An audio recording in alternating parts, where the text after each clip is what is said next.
Bon, la première vidéo sur les vecteurs, c'était plutôt un rappel de maths. Maintenant, on va plus rentrer dans la physique. Et en physique, vous devez être capable de projeter un vecteur sans vous aider des graduations sur les axes. Imaginez que vous n'avez pas le quadrillage sur votre paire. Mais ça ne va pas nous empêcher de trouver des expressions littérales pour les composantes de nos vecteurs. On va bosser sur deux exemples ultra classiques que vous croisez tout le temps dans vos exos de mécanique.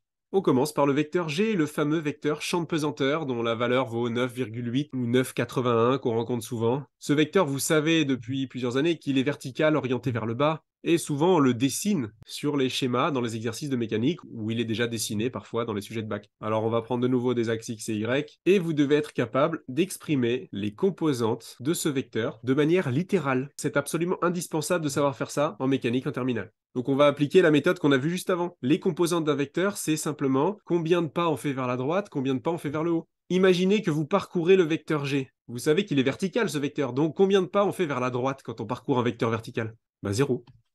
Ensuite, on se pose la question combien de pas on fait vers le haut? Bah déjà, on voit qu'on va vers le bas, à l'envers de l'axe Y, donc déjà on sait que la deuxième composante sera négative. Et derrière, il faut mettre la distance qu'on parcourt vers le bas. De combien on va avancer vers le bas quand on parcourt la flèche du vecteur G? Eh bien, on va parcourir une distance qui correspond exactement à la longueur de la flèche. Et la longueur de la flèche, en maths, c'est la norme. Voilà comment on peut projeter ce vecteur G de manière littérale.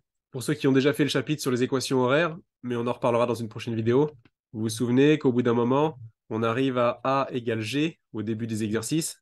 Et si vous ne savez pas projeter le vecteur G, vous êtes bloqué. Vous ne pouvez pas aller plus loin. Il faut vraiment penser à ce moment-là à projeter le vecteur G. Et comme le vecteur A est égal au vecteur G, vous retrouverez les mêmes composantes pour votre vecteur accélération. Souvent, les profs au lycée expriment les composantes d'un vecteur avec une accolade plutôt que de les écrire entre parenthèses. Ça change absolument rien. En maths, on voit souvent les parenthèses. En physique, on voit souvent l'accolade. C'est pareil. Le deuxième exemple qu'on va rencontrer assez souvent en physique, c'est les vecteurs vitesse initiale. Par exemple, un vecteur vitesse initiale vers la droite. Imaginez que vous lancez un projectile vers la droite. Vous avez une vitesse initiale qui se dessine comme ça sur un schéma. Alors là, on va prendre des axes X et Z, juste pour changer, pour pas être perturbé si jamais on a un axe Z au lieu d'un axe Y. Comment trouver les composantes du vecteur V0? On fait comme tout à l'heure, on se pose la question combien de pas je fais vers la droite, combien de pas je fais vers le haut quand je parcours ma flèche de vecteur. Le vecteur V0 est horizontal ici, donc je fais un certain nombre de pas vers la droite. La composante sera positive, car je vais bien dans le sens de l'axe X, et j'avance de combien d'unités de longueur? De la longueur de ma flèche, donc de la norme du vecteur. V0 sans flèche, là je parle de la norme.